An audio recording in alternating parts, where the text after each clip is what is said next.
Okay, so I got a nice little stash of comic books I want to share with you guys. I buy and then I just kind of put them everywhere, and some stuff I forget about, I'll set it down somewhere, whatever. So I found a few piles that I haven't shown you guys yet, and some of these are from months ago that I just never got around to really, putting a spotlight on. So I just want to show you guys some of the stuff that got passed up. Um, First little stash I want to show you goes back to July. This past July, I was in New York City and picked up a few things there. Not much, but I wasn't really doing any serious comic digging. But I picked up a few pieces, so let me show you those because I'm really bad about like unpacking from vacations, and this stuff has just been sitting there for months and a few months. And let's see what I got. So I have a buddy who works on the Upper West Side, and they occasionally have people off the street come in there with some of everything and sell them some stuff.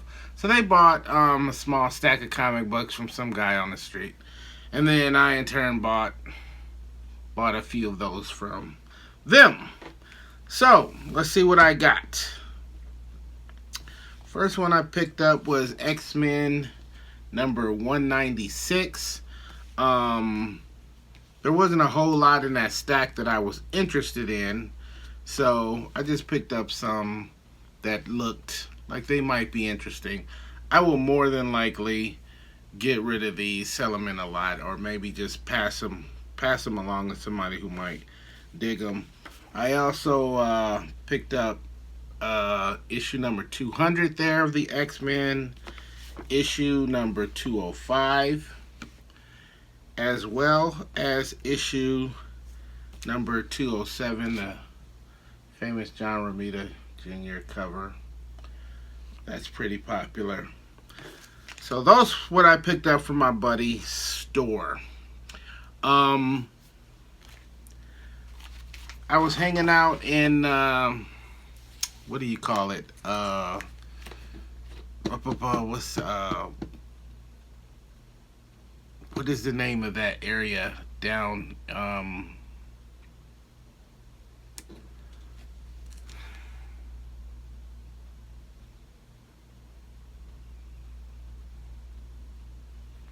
What is the name?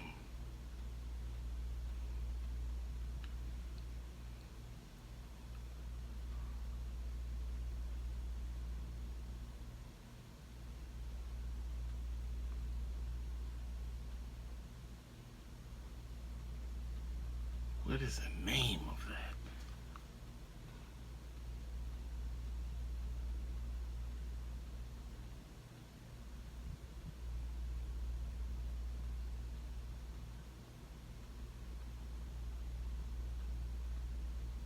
Mission.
Come on.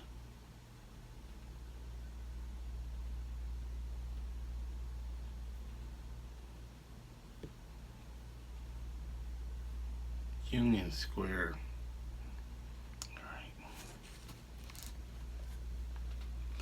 Oh, I remember.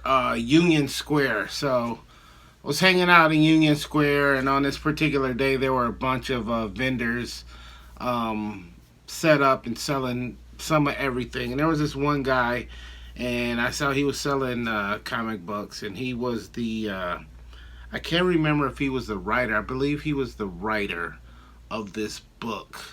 Um, the name of the book is called Average Joe.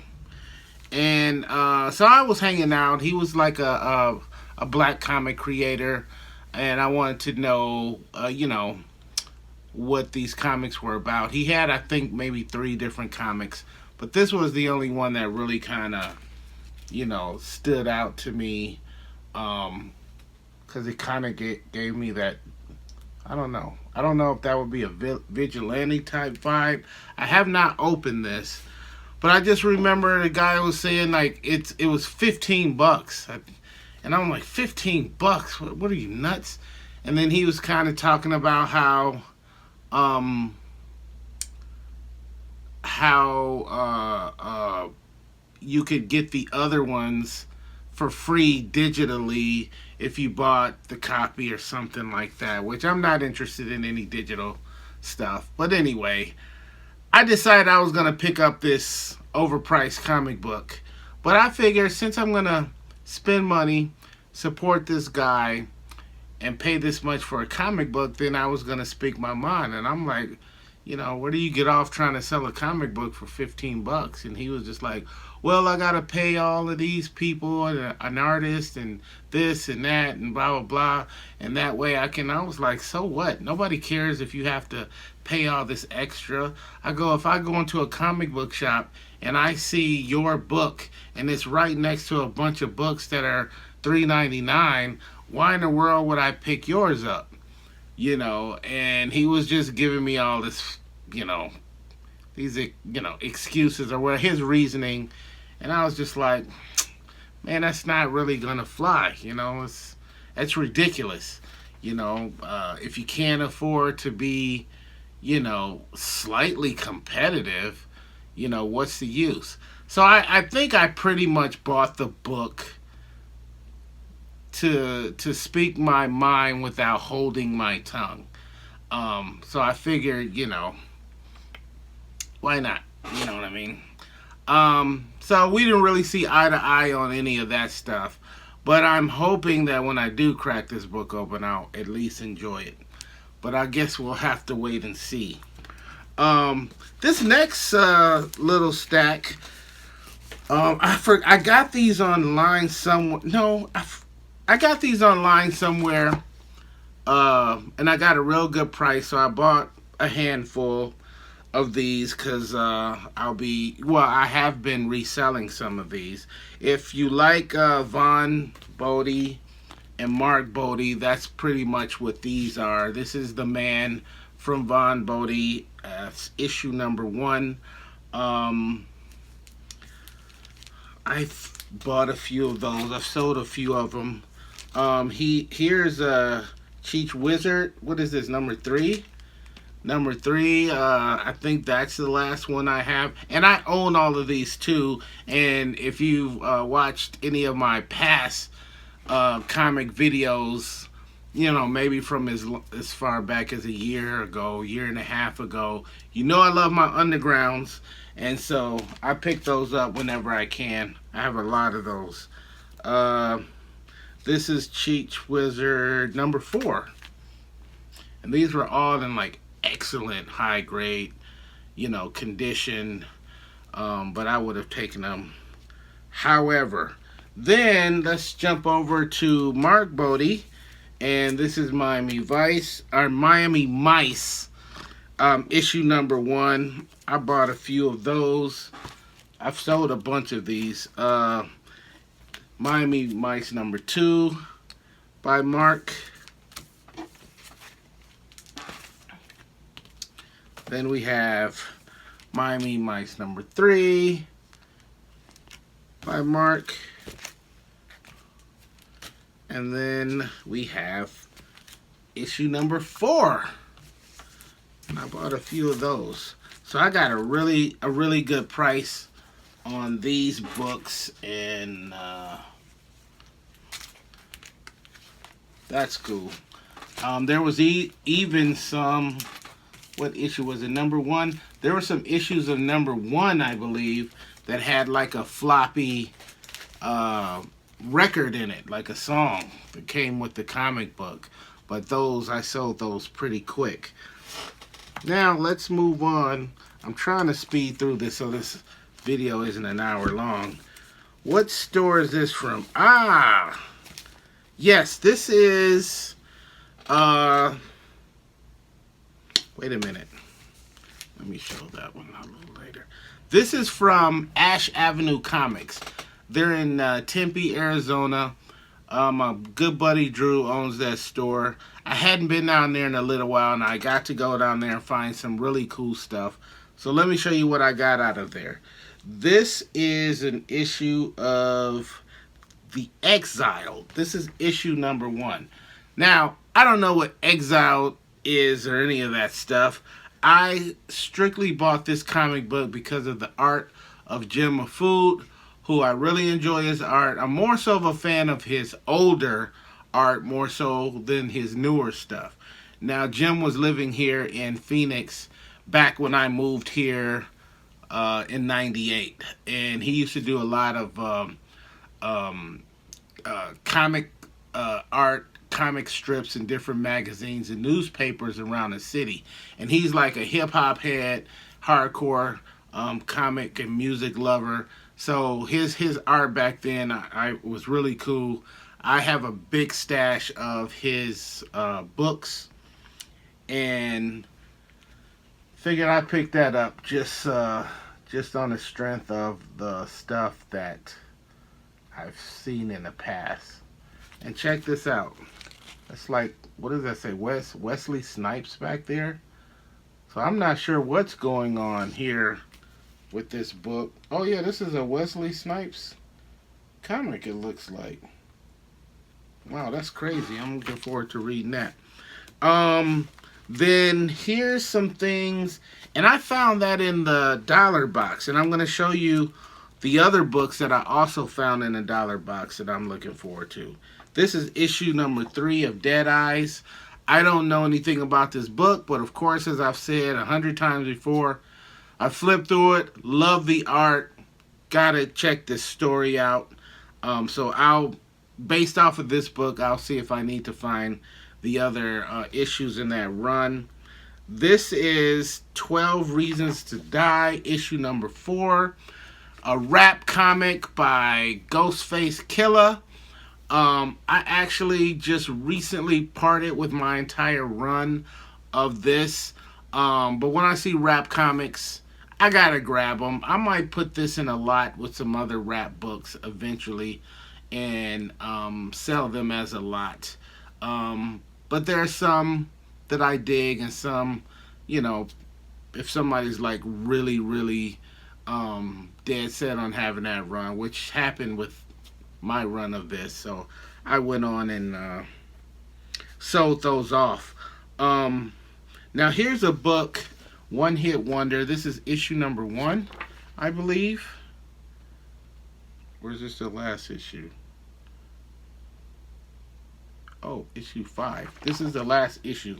Now, I found a few of these, at least one of these, in the 50-cent box when I was in Michigan a few years ago, digging. I really like the story. It's about some guy, I think he's an actor, Hollywood, upcoming actor or aspiring actor or something, / hitman or something like that. I'm not exactly sure. I just kind of flipped through that issue. But I definitely wanted this entire run, and I think this completes my run of that. So I'm looking forward to reading that. Here is Philadelphia number 21. Now, as I've said before in other videos, I'm not really really after this book, but I have some other complete runs of, so, what's my man's name? Rodney Barnes. I have some of his other books like Flawed and Nina Hartley's Nightmare blog. And so, when I come across these, I tend to pick them up. Um, so in case I ever want to go back and check, you know, this book out. I'm not a big vampire person. It's kind of cliche-ish, but we'll see what happens. I actually, I this was probably almost a year ago. I was looking for Philadelphia #1 just in case I decided I wanted to, follow this book. And I actually found one, and it was, what do they call it? Graded. It was a graded book. I got it. I won it because it was on auction online. And the only reason I have it, because I don't mess with graded books, but the guy who was selling it was selling off his collection, and he actually started the bid on issue #1. Graded was like a 9.6 or so, 9.4 or something. And he started off at $5 and nobody bid on it. So I guess it's not a huge book, but I got it for $5. And then I turned around and I found 3 more copies, and I think they were like $1 a piece. So cool. So I figure when I'm out digging, if I find the rest of the run, I'll go in and pick them up, and maybe I'll read it later. That's issue number 27. Here is issue #1 of Sins of the Salton Sea. I recently picked up some of those. I believe it was at Greg's in their 50-cent boxes. But I picked this one up, at Ash in his dollar box. And I only need one more issue of this to complete that run. I also found issue #4 and issue #5 of Devil's Highway. So now this run is complete, and I can get busy with reading it. So, was this in an... No, this was regular. So, I found Hip Hop Family Tree #4. I cannot recommend this run enough. The history of hip hop, incredible. If you wanted to learn what was going down in those early beginning infancy stages of hip hop culture, this is the comic book to buy. I have this entire run, but I saw this. It was $6. I couldn't leave it behind. I figure I'll grab it. Maybe I'll throw it in that lot with the other rap books that I may sell as a lot. Ed Piskor, rest in peace. And here we have issue #2 of Little Black Book. This, I'm not sure if this completes the run of that. There was only 4 issues in the series. But this may complete it, or if not, I'm missing one more. So I was happy to find that one. And then as far as what I picked up, oh wait, here we go. Let me go here.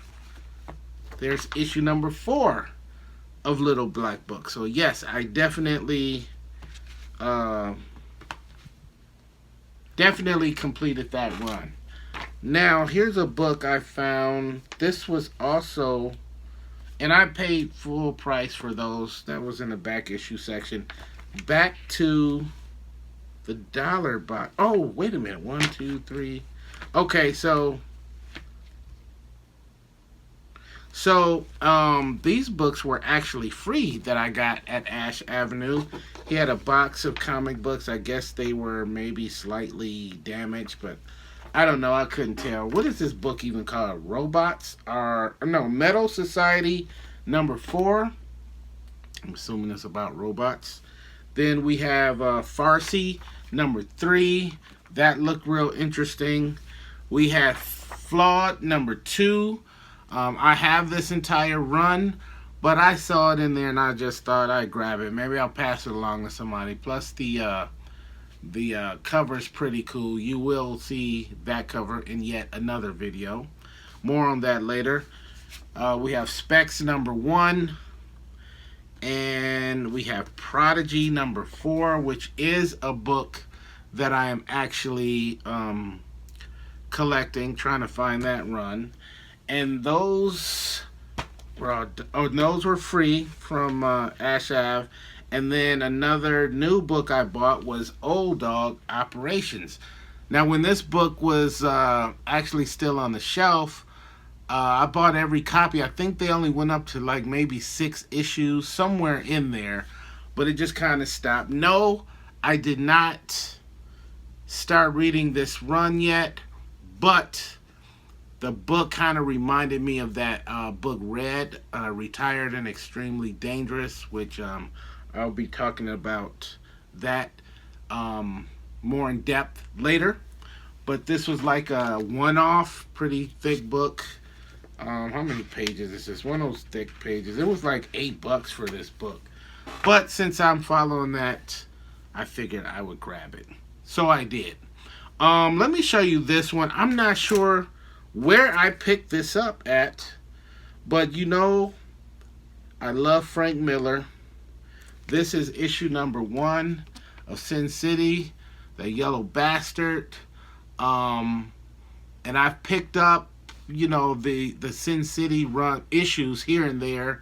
I don't have them all, but I did, and I can't remember where I got this from, but I did find a few more that I'll show you in just a second.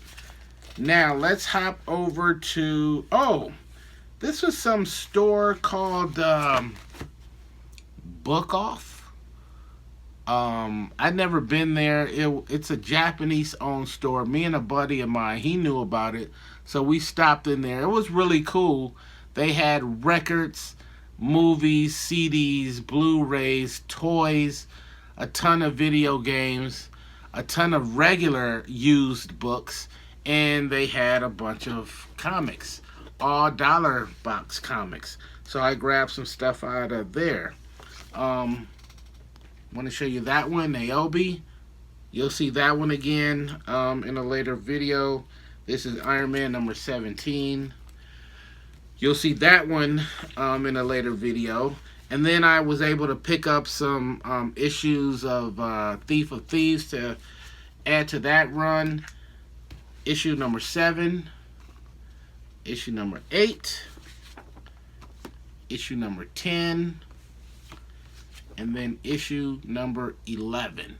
So I started reading Thief of Thieves years ago and decided I wanted to just get that whole run so I could get started on that.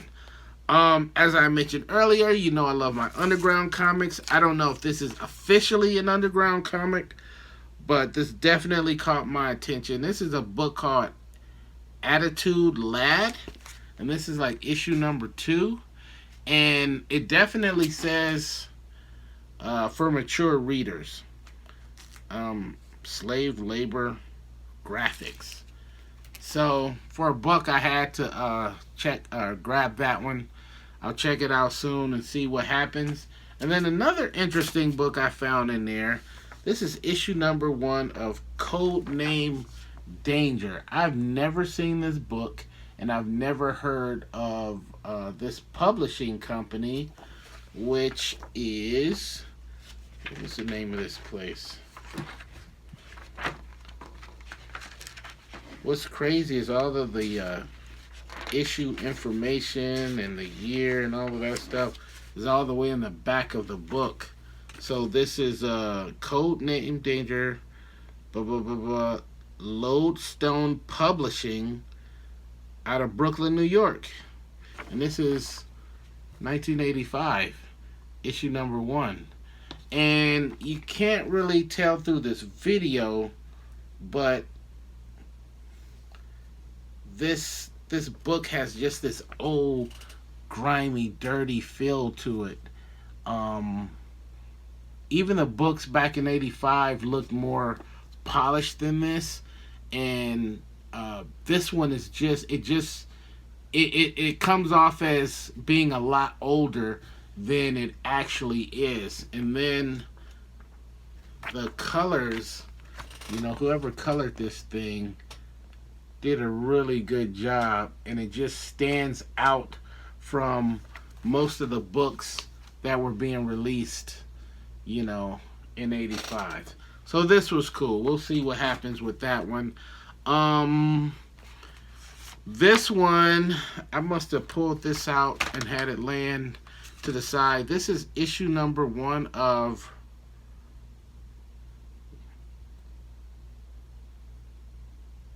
Resonant. How do you pronounce this? From Vault Comics. I'm not sure how you pronounce that. But I saw the cover of the brother and his dog. That looks cool. Picked it up, flipped through it. I go, yeah, okay, I can rock with this. Looks like an interesting story. And it's issue number 1. I could just tell by the art that if I find more of these, I will be picking those up. And that came from, I think that definitely came from Greg's.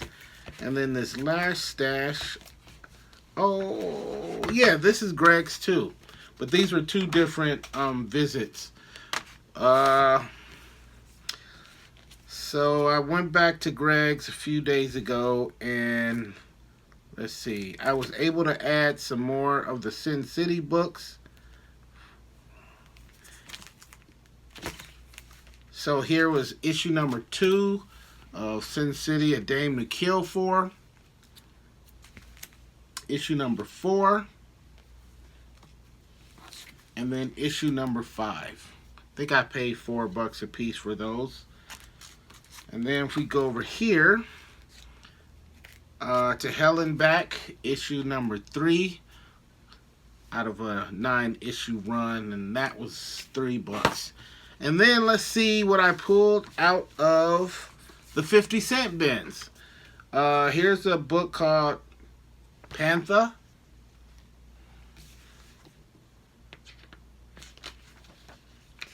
I'm just curious.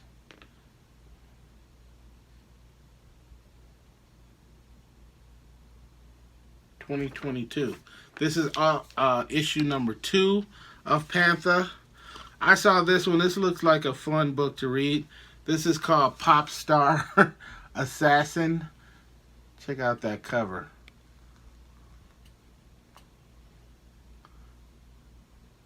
So yeah, I'll check that one out. And then what is this called? V.E. Schwab Extraordinary. I don't know what that's about. But that's what the cover looks like.